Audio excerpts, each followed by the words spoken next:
Durante todo el tiempo que el Señor me ha permitido conocer otros lugares y poder ministrar a su cuerpo en diferentes países y diferentes culturas, he podido ver que sin encontrar diferencia entre la parte hispana o la parte europea o la parte asiática, hay un denominador común que es delicado y es un poco triste, que hace que la iglesia, aunque tiene un llamamiento tan fuerte y poderoso, sea débil.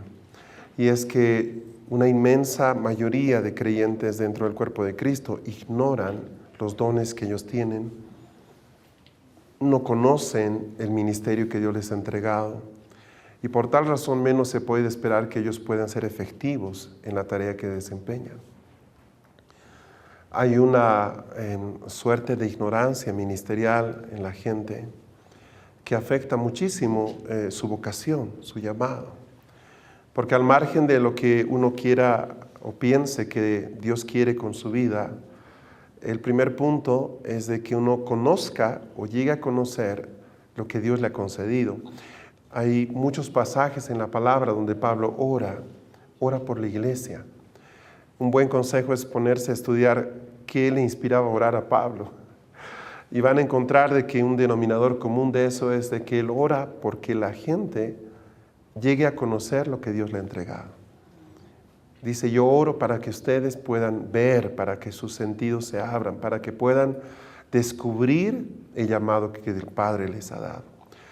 Y es que definitivamente la ignorancia es una cosa que asesina nuestra vocación, nuestro llamado, y tristemente anula el poder de Dios, porque aunque tengamos el poder, si nosotros lo ignoramos, nos movemos en una atmósfera de ignorancia que para nada aprovecha. Fruto de esto, los últimos 10 años, en especial, Dios me ha puesto mucha carga por transmitir una visión. Yo quiero empezar contándoles la visión que tuvo un hombre llamado John Kelly. Él es un apóstol norteamericano que yo conocí el año 98 en Mar del Plata, en Buenos Aires, o en Argentina más bien. Este hombre transmitió una palabra respecto a una visión que el Señor le había dado, que están escritas en un libro que se llama Los Guerreros de los Últimos Tiempos. Es un libro pequeño, muy interesante, muy revelador. Y él descubre en ese libro cómo Dios le muestra la tarea que su iglesia está haciendo hoy en todas las naciones. Todo el libro describe la visión, por lo tanto sería muy ingenuo tratar de resumir en unos minutos lo que dice ese texto. Pero en la parte central de la visión que él tiene, que dura varias horas, está el hecho de que él puede ver de que hay partes en el cuerpo de Cristo que funcionan de diferentes maneras. Por ejemplo, se escucha una trompeta y una gran parte del cuerpo de Cristo va a la batalla. Pero él ve, por ejemplo, que hay una gran parte que no va. Unos porque no escucharon la trompeta, pero otros, escuchando la trompeta, en lugar de ir o quedar separados como los que no escucharon, ellos van en otra dirección y se meten a una especie de casa, de cabaña. Y estando ahí, el Señor lo lleva a John a mirar qué estaban haciendo. Él se molesta y dice, ¿por qué no están estas personas siendo solidarias con el sonido de la trompeta? ¿Por qué no están todos ahí? Entonces, el Señor le dice, te voy a mostrar lo que ellos están haciendo. Ellos están haciendo algo tan importante como estar en la primera fila de combate. Y lo que pasaba en esa casa era más o menos esto. Habían unas cuantas personas que se encargaban de instruir a otras que llegaban. Esas que llegaban, se sentaban, recibían la enseñanza y salían por otra puerta y iban en dirección donde la trompeta había sonado para meterse en la batalla. Pero los que estaban enseñando no iban. Entonces el Señor le dice a través de esa visión, la gente que más importante que está haciendo un trabajo más importante hoy día es la gente que está entrenando, que está capacitando a mi pueblo para poder cumplir su llamado. Fue una palabra muy interesante, es muy extensa, y si alguno de ustedes puede buscar ese libro, Los Guerreros de los Últimos Tiempos, con toda seguridad les va a bendecir mucho. Pero ciertamente eso ha sido lo que ha empujado nuestro ministerio en los últimos años, el poder entrenar personas, el poder capacitarlas para que ellos puedan hacer mejor el trabajo que Dios tiene para ellos. Ahora, cuando hablamos de ministerios, dones y operaciones, estamos hablando de algo que en realidad Dios ha permitido que se establezca para toda su iglesia. Yo conozco gente que piensa que no tiene ningún don o que Dios no le ha entregado nada que ellos puedan usar.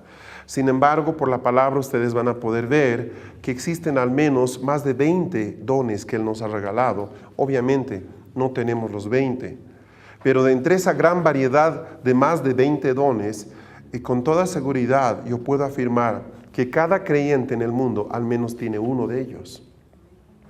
El problema es que no lo conoce, por lo tanto menos lo puede usar. Voy a empezar a introducirlos a todos ustedes a la primera parte de esta enseñanza, que tiene que ver con entender cuál es la visión que Dios tiene cuando Él nos concede los dones. En el libro de Efesios, capítulo 4, probablemente Efesios es uno de los libros más reveladores en cuanto al propósito de Dios, la manera en que Él funciona y lo que Él quiere de su iglesia. En el libro de Efesios, Él explica justamente la gran importancia que tienen los dones. Y voy a leer desde el verso 12 hasta el verso 14. Me permito tomar la versión de la Biblia de las Américas. Dice, a fin de capacitar a los santos para la obra del ministerio, para la edificación del cuerpo de Cristo, hasta que todos lleguemos a la unidad de la fe y del conocimiento pleno del Hijo de Dios, a la condición de un hombre maduro, a la medida de la estatura de la plenitud de Cristo, para que ya no seamos niños sacudidos por las olas y llevados de aquí para allá por todo viento de doctrina, por la astucia de los hombres, por las artimañas engañosas del error, sino que hablando la verdad en amor, crezcamos en todos los aspectos en aquel que es la cabeza, es decir, Cristo. La visión que Dios tiene al entregarnos los dones, básicamente están expresados en este preciosísimo verso. Yo lo resumo de esta manera: perfección. Los dones vienen a perfeccionar a la iglesia, a la gente.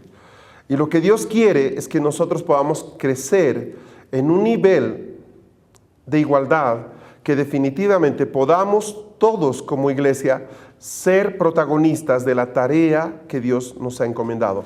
En el verso 16, en el mismo capítulo 4, continúa el apóstol Pablo diciendo, de quien todo el cuerpo, estando bien ajustado y unido por la cohesión que las coyunturas proveen, conforme al fundamento o al funcionamiento, adecuado de cada miembro, produce el crecimiento del cuerpo para su propia edificación en amor. Esto digo pues y afirmo juntamente con el Señor, que ya no andéis así como andan también los gentiles, en la vanidad de su mente, entenebrecidos en su entendimiento, excluidos de la vida de Dios por causa de la ignorancia que hay en ellos, por la dureza de su corazón, y ellos, habiendo llegado a ser insensibles, se entregaron a la sensualidad para cometer con avaricia toda clase de impureza. Pueden notar por lo que acabo de leer, de que el deseo de Dios es que nosotros, primero, no andemos sacudidos por todo viento de doctrina. La palabra doctrina significa enseñanza, por todo tipo de enseñanza. No toda enseñanza sirve para bien. Hay enseñanzas que son sectarias. La enseñanza de la que aquí está hablando el apóstol es una enseñanza que ayuda a que el cuerpo crezca en uniformidad. Luego dice de que el cuerpo, la iglesia, ¿verdad?, está cumpliendo un proceso de crecimiento. ¿Para qué? Para la propia edificación en amor. Más adelante vamos a entender por qué es tan importante el amor, por qué le llamamos la llave principal. Y luego dice, para que no andemos como los gentiles. Ahora, ¿cómo andan los gentiles?